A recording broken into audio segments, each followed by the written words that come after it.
Hello friends, मैं अपने YouTube channel bio brilliant master में आपका स्वागत करती हूँ। आज मैं आपके लिए एक नया टॉपिक लेके आई हूँ। हमारा आज का टॉपिक है अब बायोलॉजी में जो भी कठिन वर्ड्स होते हैं और डिफ़िकल्ट होते हैं और इम्पॉर्टेंट भी होते हैं, उसके परिभाषा को हम देखेंगे कि उसका मतलब क्या होता है। फ्रेंड्स, जब हम पढ़ते हैं तो ये कठिन वर्ड्स जब हमारे सामने आते हैं तो हमें समझ में ही नहीं आता किसी भी टॉपिक का जो डेफिनेशन होता है वो। तो स्टार्ट करते हैं। आज हम पढ़ेंगे जीन की आणविक संरचना से संबंधित कुछ वर्ड्स को। तो स्टार्ट करते हैं। तो जीन की आणविक संरचना क्या होती है? तो जीन की जो आणविक संरचना होती है वो है, जीन की आणविक संरचना का अध्ययन जो बेंजर नामक वैज्ञानिक थे उन्होंने किया था। उनके अनुसार सक्रियात्मक रूप से जो एक्टिवली जीन होते हैं, एक गुणसूत्री डीएनए की एक छोटी इकाई होती है। जो जीन होता है वो सक्रिय गुणसूत्र का एक टुकड़ा होता है जिसमें विभिन्न प्रकार की क्रियात्मक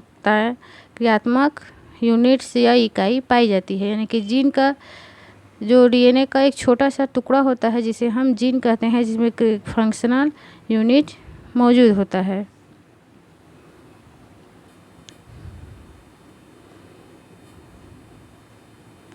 जो कामिंग थे उनके अनुसार जीन का एक समूह एक क्रोमोसोम कहलाता है। यानी कि डीएनए का छोटा सा टुकड़ा जो है जीन कहलाता है और जीन का समूह जो है क्रोमोसोम कहलाता है, जिसमें से विभिन्न प्रकार की इकाइयाँ जो हैं निम्नलिखित प्रकार की होती हैं। यानी कि जीन जो होती हैं वो विभिन्न प्रकार की होती हैं। तो इसमें फर्स्ट है रिकॉन। तो यह डीएनए का सबसे छोटा सेगमेंट होता है या टुकड़ा होता है जो क्रॉसिंग ओवर के समय दो न्यूक्लियोटाइड को दो गुणसूत्रों में डीएनए अणुओं के मध्य पारस्परिक विनिमय करता है। यानी कि जो डीएनए रिकॉन प्रकार का जो डीएनए होता है वो डीएनए का जो क्या है, एक छोटा सा सेगमेंट है या टुकड़ा होता है। जब क्रॉसिंग ओवर होता है जीन का, तो यहाँ पे क्रॉसिंग ओवर जब होता है तो ये जो रिकॉन होता है वो दो न्यूक्लियोटाइड को दो गुणसूत्रों में डीएनए अणुओं के मध्य पारस्परिक विनिमय करता है। यानी कि इसमें का जो सेगमेंट होता है उसे इसमें जोड़ेगा और इसमें का जो सेगमेंट है उसे इसमें जोड़ देगा। ये किसका कार्य है? रिकॉन का। यानी कि जो क्रॉसिंग ओवर होता है उस समय डीएनए के सेगमेंट को एक दूसरे में जोड़ने का कार्य कौन करता है? त्रिकोण करता है।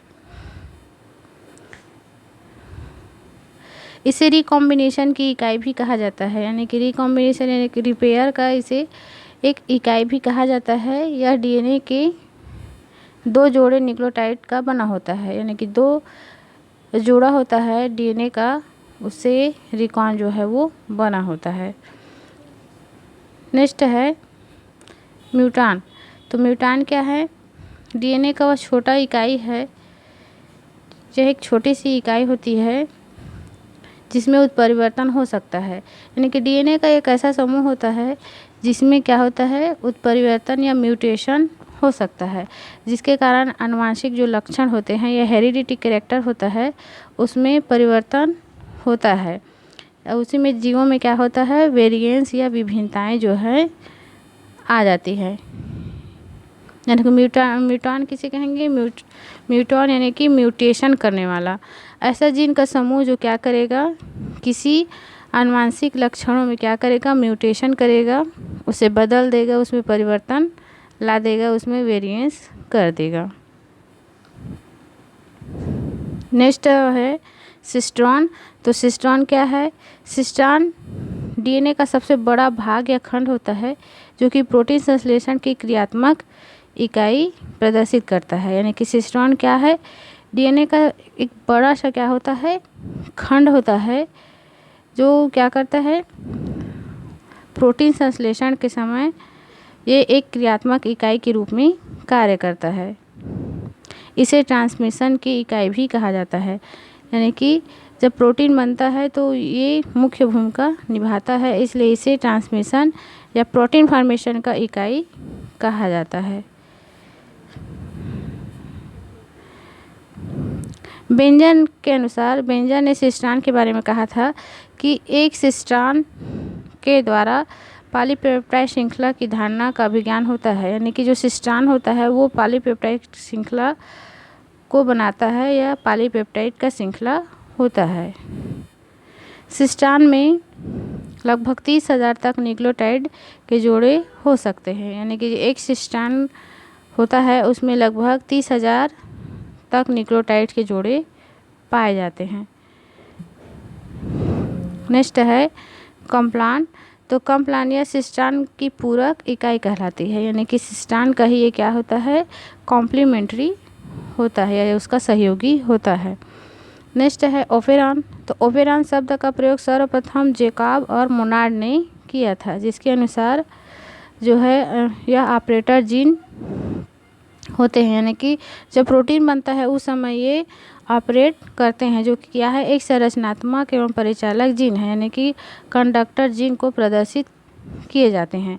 लेकिन ये जो ऑपेरॉन होता है, जब प्रोटीन सिंथेसिस होता है तो ये ऑपरेट करने का कार्य जो है करता है। किसे करता है, जो संरचनात्मक जीन होते हैं और परिचालक जो जीन होते हैं उसे। ओपेरॉन शब्द का प्रयोग सर्वप्रथम किसने किया था, अभी हमने पढ़ा, जो है जैकब और मोनार्ड ने, जिसके अनुसार यह ऑपरेटर जीन होते हैं।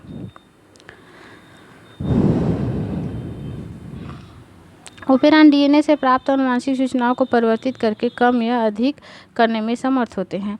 जो ओपेरॉन है वो जो आनुवंशिक सूचना होती है किसमें होती है, जीन्स में। तो जो जीन्स में आनुवंशिक सूचना होती है उसे ओपेरॉन जो है परिवर्तित कर देता है, यानी कि कम भी कर सकता है और उसे बढ़ा भी सकता है, यानी कि जो आनुवंशिक सूचना होता है जीन्स में उसे ओपेरॉन घटाता या बढ़ाता है। नेक्स्ट है रेप्लिकॉन। तो ये रेप्लिकेशन की इकाई होती है जिससे डीएनए में द्विगुणन होता है तथा नए संतति डीएनए अणुओं का निर्माण होता है। रेप्लिकेशन की रेप्लिकेशन की ही एक क्या होता है, एक भाग या एक टुकड़ा होता है। जब डीएनए में द्विगुणन होता है या इसका रेप्लिकेशन होता है तो नए संतति या डाटा डीएनए इन्हीं अणुओं के द्वारा बनता है। Thank you friends. ये डिफ़िकल्ट जो वर्ड्स हैं उसका फर्स्ट पार्ट है, इससे रिलेटेड मैं और पार्ट्स लाऊंगी जिसमें हम विभिन्न जो डिफ़िकल्ट वर्ड्स हैं उसका डेफिनेशन देखेंगे।